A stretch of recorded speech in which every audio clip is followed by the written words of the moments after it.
Inna arsalnaka bil haqqi basyiran wa nadhira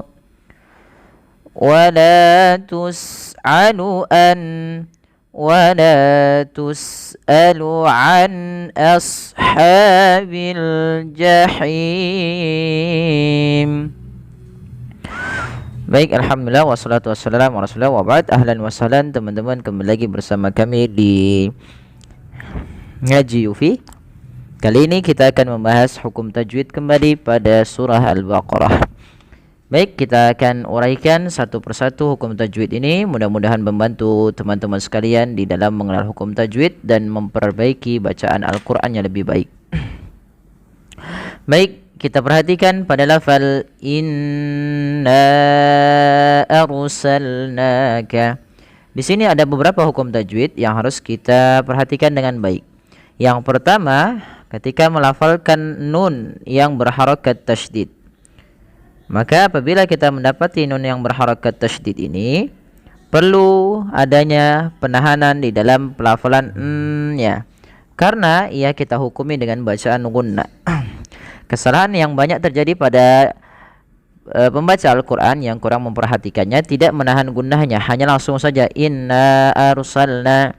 Ini kurang tepat. Kenapa? Karena tidak menahan bacaan gunnah. Sebagaimana yang dikatakan oleh Imam Al-Jamzuri dalam matan Tuhfatul Atfalnya, wa gunna miman thumma nunan syuddida wa sammi kullan harfa gunnatin bada. Yang dimana wa gunna miman, dan gunnahkan dan gunnahkanlah, dan bacalah dengan gunnah. Huruf apa? Yaitu huruf nun dan mim yang berharakat tasydid. Apa mim dan nun yang berharakat tasydid? Maka ini ditahan dulu n-nya sepanjang 2 harakat, baru dilepaskan. Inna arsalnaka. Pada lafalna ini juga ada hukum tajwid yang harus dipanjangkan sepanjang 4 atau 5 harokat, yang dimana kita hukumi dengan bacaan namanya mad jaiz munfasil. Dalam bahasa Arab maddul jaiz al munfasil, yaitu mad artinya panjang, jaiz boleh. Pada dasarnya jaiz di sini nanti kalau dia dalam riwayatnya Imam Thayyibah, ini kan kita dalam membaca namanya periwayatannya Imam Hafiz an Asim ya teman-teman. Nah, dia untuk mad jaiz dalam riwayat Imam Hafiz an Asim dari jalurnya Imam Syatibi itu dibaca dengan 4 atau 5 harokat. Maka nah ini tandanya dipanjang 4 kalimat, ada tanda ini bertemu dengan hamzah. Nah, mad jaiz itu terjadi ketika adanya mad tabi'i bertemu dengan hamzah. Mad tabi'inya kapan? Nah, itu awalnya mad tabi'i bertemu setelahnya hamzah. Nah, munfasil artinya dia terpisah ya teman-teman. Jadi nanya terpisah, mad tabi'i bertemu dengan hamzah yang terpisah, maka dinamakan mad jaiz munfasil. Kita panjangkan berapa? Panjangkannya 4 atau 5 dan tidak boleh dikurangi. Tidak boleh hanya sekedar inna arsalna. Ada Syekh Sudes bisa membaca dengan mad jaiznya dengan 2 harokat, karena beliau menggunakan riwayat yang lainnya atau jalur yang lain dalam pembacaannya. Maka boleh dibaca dengan 2 harokat. Inna arsalnaka. Ro dibaca dengan 2 harokat. Dibaca dengan ro di sini dibaca dengan ro yang tebal, yaitu adanya huruf ro sukun didahului dengan huruf fathah. Maka apabila ada huruf ro didahului dengan fathah atau dhammah, maka ro-nya dibaca tebal. Dan ini tidak boleh dibaca dengan arsalna, yaitu ro-nya tipis.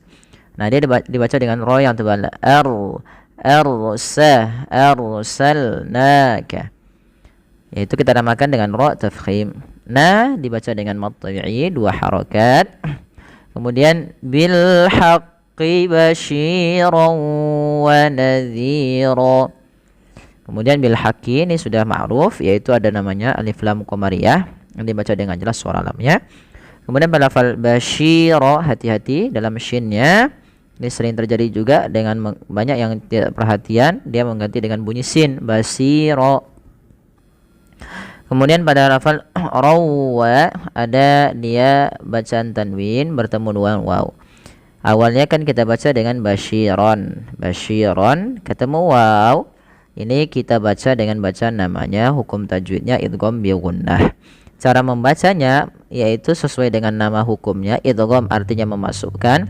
Apa yang dimasukkan teman-teman yaitu bunyi tanwin. Ronnya masuk ke waw sehingga suara nunnya diganti dengan huruf waw sehingga menjadi basyirau. Itu langkah pertama. Yang kedua dinamakan dengan gunnah disertai dengan bacaan gunnah yang artinya dia dimasukkan ke huruf waw dan ditahan. Basyirau sambil dimasukkan ke rongga hidung karena dia gunnah. Dan di sini juga kita bisa kenal dengan istilah idgham naqis. Idgham naqis yang dia masih menyisakan sedikit bunyi huruf nunnya dalam pelafalannya dan tidak hilang secara utuh. Wa nadhira, yaitu pelafal nadhira. Zal itu tidak boleh diganti dengan zai ya, hati-hati. Kemudian ro, dan kita boleh wakaf dalam lafal shad ya. Shad ini lebih utama, memang lebih dilanjutkan, tapi tidak mengapa kita wakaf. Kalau kita wakaf, maka ro-nya di sini kita baca dengan bacaan mad iwad yang dimana ro-nya awalnya ron. Kalau dia wakaf berhenti diganti dengan menjadi panjang sebagaimana mad tabi'i seperti ini dan kita hukumi dengan bacaan mad iwad. Kalau lanjut nanti sama sebagaimana yang tadi yaitu idgham bi gunnah karena bertemu dengan waw. Kemudian wala tus'alu an ashabil jahim. Wala mad tabi'i tus'alu sinnya alirkan. Wala tus'alu an ashabi. An ainnya jelaskan jangan an a, jangan dibaca dengan hamzah tapi ain. Kemudian pada lafal an ashabi ada bacaan yang dikenal dengan bacaan izhar halqi yang dimana huruf nunnya suaranya terdengar dengan jelas sama sekali, tidak ada penahanan, tidak ada geremeng-geremengan ya, dia jelas an ashabi. Shadnya tebalkan dikit, jangan dibaca ashabi tapi as tebal ya. An ashabil ha kecil, jangan dibaca ha besar. An ashabil jahim. Alif lamnya jelas, ini tidak ada hukumnya. Salah ya di sini gambarnya. Kami salah mengeditannya. Jahim di sini ada bacaan mad arid disukun ya. Lafal him ini kita boleh membacanya dengan 2 harokat, 4 harokat atau 6 harokat. Karena kita wakaf pada lafal mim yang awalnya berharokat dimatikan dan itu kita hukumi dengan mad arid disukun. Maka kita boleh an ashabil jahim.